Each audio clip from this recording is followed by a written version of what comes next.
nothing in the will, nothing, and he was worth £33 million. I'm divorced. Regret post-divorce. If I could go back knowing what I know now, I would never have downloaded a dating app or ever gotten on one. That first woman's reaction is honestly just sad because instead of mourning the loss of her husband, she talks about the will and how she gets no money. But guys, today I found the craziest relationship and divorce clips online, and you won't want to miss a single one. My baby daddy quit his job as an electrician where he was making over 6 figures a year to work a minimum wage job at a fast food place just so he wouldn't have to pay me $3,000 a month in child support. Is that not ridiculous? He would rather take a massive pay cut than to give me money to pay for his kids. I'm just so pissed right now because how the fuck am I going to pay for my mortgage? How am I going to pay for my mortgage? And you can tell me to go get a job, but then who's going to watch my kids? Because putting my kids in daycare is going to cost more than my freaking house. So what am I supposed to fucking do? He's trying to act like he should only be responsible for 50% of the kids' expenses, and he doubts that they cost $6,000 a month. But I'm like, sir, I am doing 100% of the raising. I feed these kids every night. I put them to bed. I wake them up in the morning. I get them dressed. You're not doing any of that. So you should be 100% taking care of them financially. I told him when we first got together I was never going to get a job and he was going to have to take care of me, and he was okay with that. But now we're divorced and he's saying that he shouldn't be paying my bills. Obviously, I don't think anybody in the ex-husband's shoes would want to pay 40% basically of their paycheck, probably more after taxes. And obviously, as we heard here, his wife kept the house, so she has that, and obviously she's going to have to work to pay that somehow. This ex-wife sued her former husband because he won $40 million. He won $40 million on Tuesday, Your Honor. We didn't sign the final decree until Friday. We are still legally married. I filed the separation papers 3 days before I bought that ticket.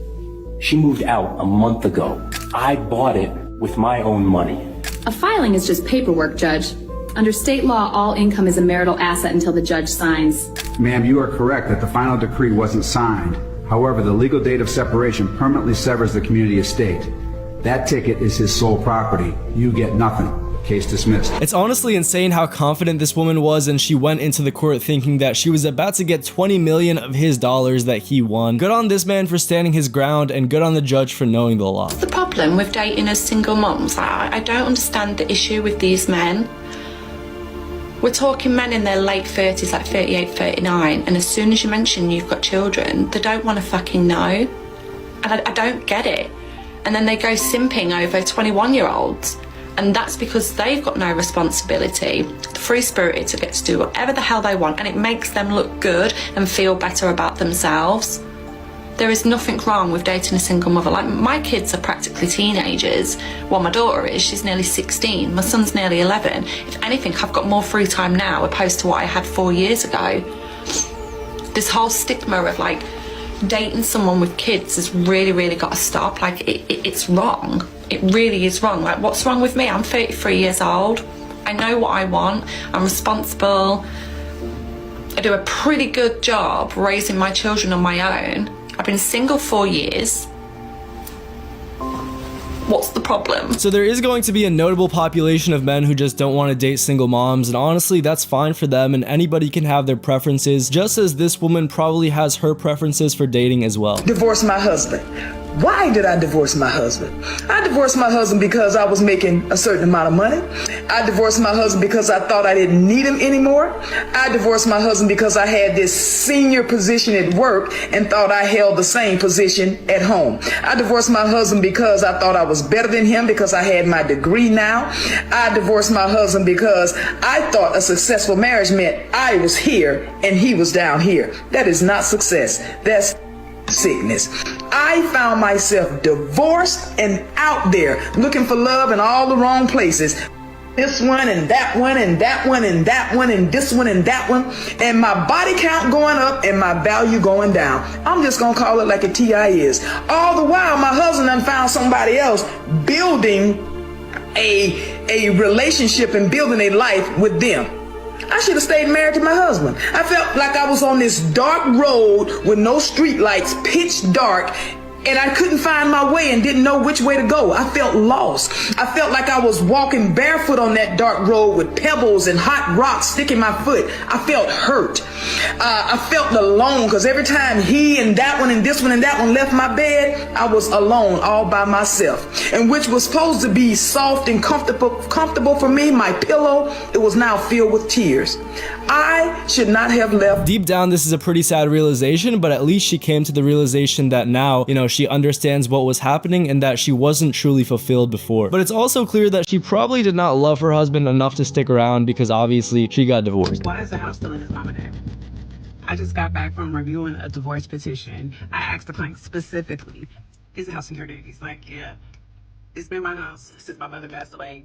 All right, guys. Today we are diving into a series of moments that will leave you questioning whether some relationships are built on love or financial expectations. We start with a widow focusing more on a massive inheritance than the loss itself, then move into a heated child support dispute where responsibility and entitlement collide. But the real twist arrives in court when an ex-wife believes she's entitled to half of a $40 million lottery jackpot. What follows is a reminder that confidence means nothing when the law says otherwise, and the judge's final ruling changes everything in seconds.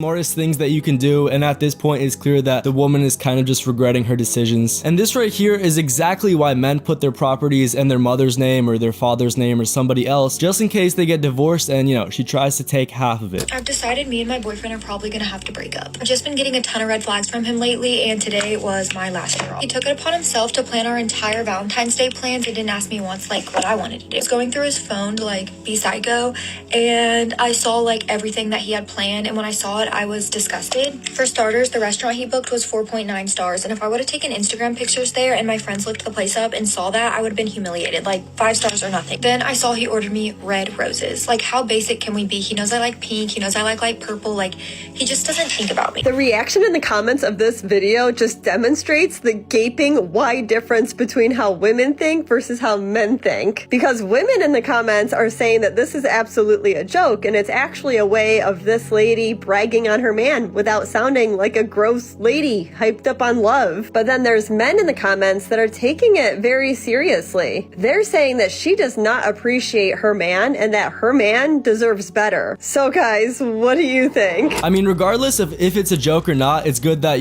both genders are coming together in the comments to basically say that she isn't treating him right if this is real. Because in my opinion, if this is real, then she is obviously ungrateful because the amount that he planned out for her is just more than anybody else probably would. Please state the basis for your motion regarding support, ma'am. The job that I was working, I lost in April, and so my income has declined, and I'm asking for an adjustment in the child support amount due to the changes in income. And ma'am, are you working then at this time or not working? I am not. I've been looking for a job all summer because there's no jobs available in my expertise, my certification within 100 miles, and I wasn't able to apply to the ones that are outside the area because I asked and he said we couldn't move over 100 miles. Mr. Jarvis, anything you want to say in response to her motion regarding child support? During the summer and early fall, I did forward to her some job opportunities. I also encouraged her to be a substitute teacher. They're very desperate to find teachers, especially in Gaylord schools where I work. They have a shortage there. She chose not to pursue that as an option. I believe Miss Aber needs to get a job, some kind of job. She doesn't seem to be real eager to pursue anything right now in terms of work. And so asking me for more money solely based on the fact that she's not working, I don't think is fair and equitable at this time. Is there anything you want to say before I make a decision? I applied for all the jobs. I interviewed for the jobs. I actually interviewed for an assistant program at Gaylord Community Schools, and they were extremely rude to me at the interview, and they did not offer me the assistant job when I went into interview for that job. But right now, I'm also looking for a way that I can get the same amount of money that I had been getting instead of going straight to being a substitute teacher.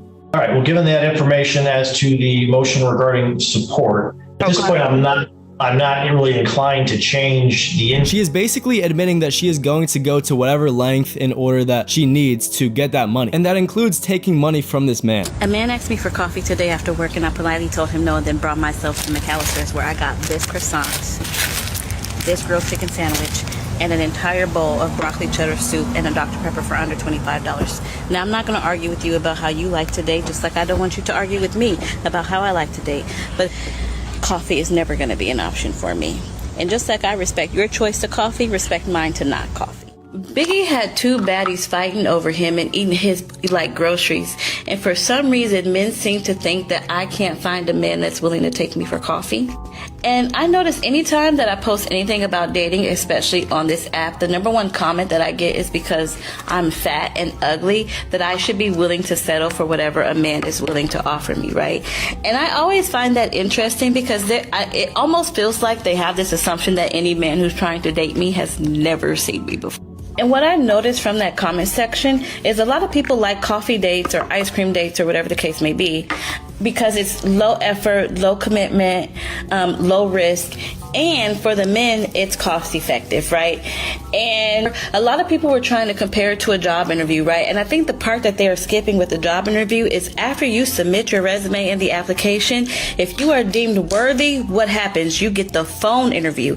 After the phone interview, if the employer deems you worthy enough, then they will invest the resources to fly you out for an in-person job interview. And I feel like a lot of y'all are skipping that step. I feel like a lot of y'all will meet somebody on a dating app on a Wednesday, and by Thursday you are trying to go get coffee, which is why y'all want the low risk, low commitment, cost effective dates, because y'all are not taking the time to have the phone interview. I don't know about anybody else, but for me, my first time having a meaningful conversation with somebody is not going to be the first date. I mean, in my opinion, just by the fact that she views it as low risk and low commitment is kind of dehumanizing. And of course, a lot of men are not going to want to spend hundreds of dollars on this woman on the first date before they even get to know her. And probably once they do get to know her, they're not going to want to date her because of how materialistic she is. It is my husband's funeral, which unfortunately... Buckle up, guys, because this next story takes a hard look at what happens when pride replaces appreciation. Here we hear a woman openly admit that success convinced her she no longer needed her husband, only to discover later that the life she chased wasn't nearly as fulfilling as she expected. As her regret unfolds, another divorce-related situation exposes a hidden property complication that turns an already messy separation into a legal headache. Together, these moments highlight how decisions made in confidence can sometimes lead to consequences nobody sees coming. So I did miss my husband's funeral because I was in holiday in Tunisia. I would not have missed my holiday for the world, and I know my husband would have understood because that's just the kind of guy he was. But yes, I have come back from my holiday just to make sure that I got back in time for the will reading, because I am not going to miss that for the absolute world. I have been held captive in the Ukraine for at least a week now, following my holiday in Tunisia, where I did get pregnant with a very well-known married celebrity's baby. However, I am very lucky to have been released just in the nick of time for my husband's will reading, because I do deserve all of that money. I spent 17 years with this man, which is a lot longer than any of his children did.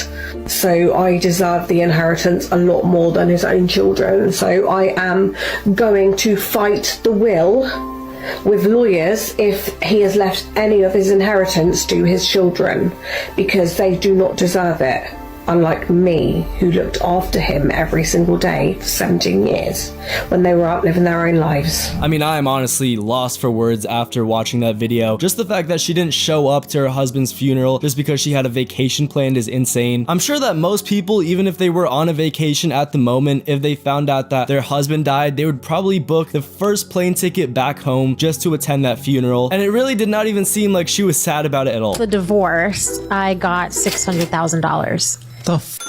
Yes. Why? That was part of our settlement, so I could have taken more, but I didn't, which I'm kind of now regretting a little. Wait, why could you have taken more and why didn't you? Well, I could have, because if I were doing like a divorce with like 50-50 split. Could you have done 50-50 split? I could have. So this was a pretty well-to-do person. Yes. I don't know exactly No how prenup? much I would have. No, he tried to get me to sign a prenup, and then I didn't sign a prenup, and then he tried to get me to sign a postnup, and I didn't sign a postnup. Postnup? Yes.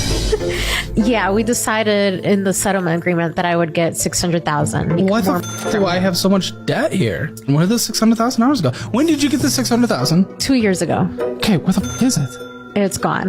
Completely gone. Into where? Well, I bought a house. With the $600,000? With the $600,000. Okay, so it's not gone. It's not gone. Right. It's tied up? Well, so I bought a house that was $330,000 and I bought it like outright. So like it's paid in full. So it goes half the cash. Yes. But then I bought it sight unseen. And so when we entered the home. Oh no. Yeah, I saw the outside because I drove by it. But good, you drove by it. Yeah. When we entered the home, though, it was in shambles. So we had to renovate it completely. So we saved some money by tearing everything down ourselves, but the renovation was like $100,000. I mean, first of all, addressing the elephant in the room, this is exactly why you never marry without signing a prenup. And just the fact that she blew through $600,000 in 2 years really tells you everything you need to know about this woman and her financial decisions. But guys, you will not want to miss this last clip. I'm divorced. I thought I'd be happier, except the judge set the child support amount at $326 a month. $326 a month for 2 kids for child support is what he has to pay me. $326 a month because he's not working, because he chooses not to. I was able to cross-examine him, which was fun, and I asked him how many hours a week he spends working or trying to sell houses, because technically he still has a real estate license, so technically he's still a realtor. He said 15 hours a week approximately is how many hours he works per week. Grown man. Grown, able-bodied. All right, guys, this final segment might be the most unbelievable of them all. A woman skips her husband's funeral to continue a vacation, then rushes home not for closure, but for the reading of the will. As the inheritance drama escalates, another story reveals how a massive divorce payout disappeared in just a short period of time.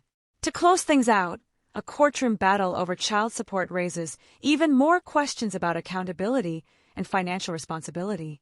These stories prove that money can reveal priorities in ways words never could. If you enjoyed this video, make sure to like the video, subscribe to the channel, and let us know your thoughts in the comments. Thanks for watching, and we'll see you in the next video.